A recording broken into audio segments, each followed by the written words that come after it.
Saudaraku yang kekasih, pada saat ini kita akan mempelajari sekolah sahabat kita pada hari ini, hari Kamis tanggal 7 Juli, yang berjudul Cawan Lebur Kedewasaan.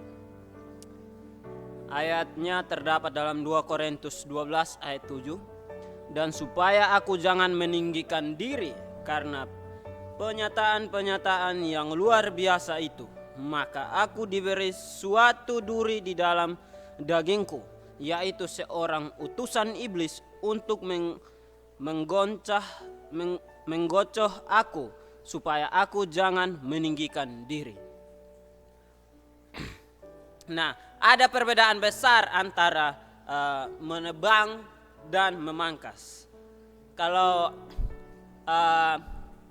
kita menebang sesuatu artinya tanaman yang kita tidak perlukan lagi kita menebang. Tapi kalau kita ingin memangkas tanaman yang kita punya, kita ingin dia menghasilkan buah yang bagus, maka kita akan pangkas ranting atau ranting-ranting yang sebenarnya tidak perlu, biar pertumbuhannya lebih bagus. Nah, di antara kedua hal ini, kedua proses ini pasti membutuhkan benda tajam seperti pisau. Nah, dalam kerohanian kita, kalau kita berdoa untuk meminta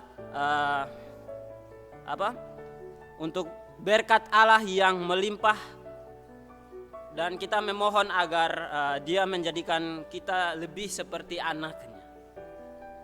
Jika jawaban kita seperti itu, ya maka kita sedang meminta untuk dipangkas, untuk berbuah yang lebih bagus, lebih subur.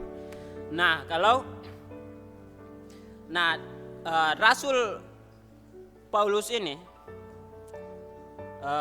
waktu dalam pelayanannya dia meminta supaya apa? Supaya dia jangan sampai sombong. Duri yang dimaksud supaya Paulus memiliki apa? Paulus memiliki tujuan yang pasti untuk mencegah dia menjadi sombong nantinya. Nah, itu bukan karena dosa tertentu dia. Kalau dosa tertentu dia, berarti ya hukuman dari Tuhan beda lagi. Nah, kalau kita sebagai umat Tuhan, ya kita terkadang diberikan suatu cobaan, ya kalau untuk melatih kita supaya mungkin kita lebih berbuah lagi, kita dipangkas atau kita dicobai karena itu adalah upah dari dosa yang kita berbuat, itu berbeda. Nah, Paulus memiliki tujuan yang pasti bahwa dia supaya jangan sampai dia menjadi sombong. Jadi pelajarannya bagi kita adalah marilah kita meminta kepada Tuhan untuk kita dipangkas supaya kita dapat berbuah. Nah, kalau kita berdoa, Tuhan, saya berdoa supaya Tuhan tolong bantu saya biar saya belajar sabar. Tapi ketika Tuhan mengirim orang untuk dijadikan alat untuk mencobai kita, nah terkadang kita mengeluh, nah Tuhan kenapa harus begini? Padahal kita minta Tuhan untuk melatih kesabaran kita. Nah, kita harus seperti Paulus, tujuan yang jelas dalam pelayanan dia ini. Dan semoga kita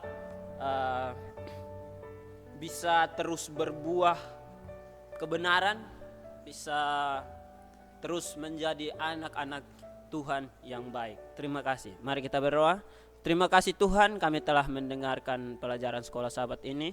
Biarlah firman Tuhan ini bisa menjadi berkat bagi kami. Hanya di dalam nama Tuhan Yesus kami berdoa. Amin.